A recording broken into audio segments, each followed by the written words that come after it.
নমস্কার। আজকে দৈনন্দিন রাশিফল নিয়ে আলোচনা করব। আজ হচ্ছে 9th এপ্রিল 2026, অর্থাৎ আজকে হচ্ছে আপনার বৃহস্পতিবার। সারাটা দিন কেমন যাবে তার আগে বলি, আপনাদের অনেকেই বলছেন দাদা আপনার সাথে যোগাযোগ করতে গেলে কীভাবে করবো। এই যে নাম্বারটা রয়েছে দেখুন একদম খুব ক্লিয়ার করে, এই নাম্বারটা তো আমার হোয়াটসঅ্যাপও আছে। কলিং যদি নাও হয় আপনি হোয়াটসঅ্যাপে লিখে দিন। কিন্তু আপনাকে বারবার বলি, যেটা আপনাদের সবচেয়ে ফ্যাক্টর হচ্ছে যে ডেট অফ বার্থ ছাড়া কি যোগাযোগ করা যায়। আমি তো 100% বলছি সবার যোগাযোগ করা যায়।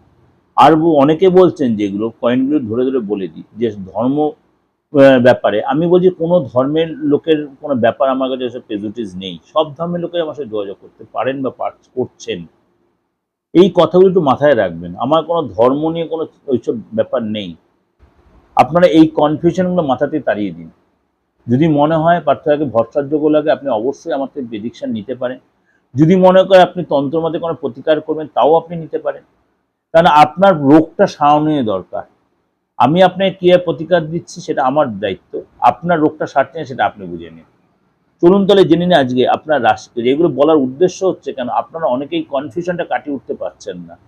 যারা আমার নিয়মিত ক্লায়েন্ট তারা প্রত্যেকে জানে আমি কতটাই যত্ন নিয়ে, কতটাই মানে মানবিকতা দিয়ে আপনাদের বিচারটা আমি কতটা নিজের মনে করে। সুতরাং আপনিও সেই সুযোগটা কাজে লাগাবেন যে কোনো প্রতিকারের জন্য, খালি মৃত ব্যক্তি জাগানো ছাড়া।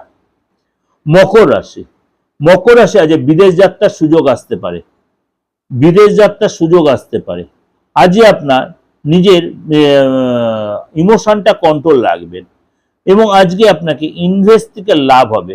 রিলেশনের জায়গাটা সতর্ক থাকবেন, কথাবার্তায় যত্নশীল হবেন, শরীর স্বাস্থ্য আগের চেয়ে বেটার হবে এবং আজকে হঠাৎ কোনো যোগাযোগ আসতে হবে বিশেষ করে রিলেশনের জায়গাটা, এবং আজকে আপনার ঘুমটা কম হতে পারে।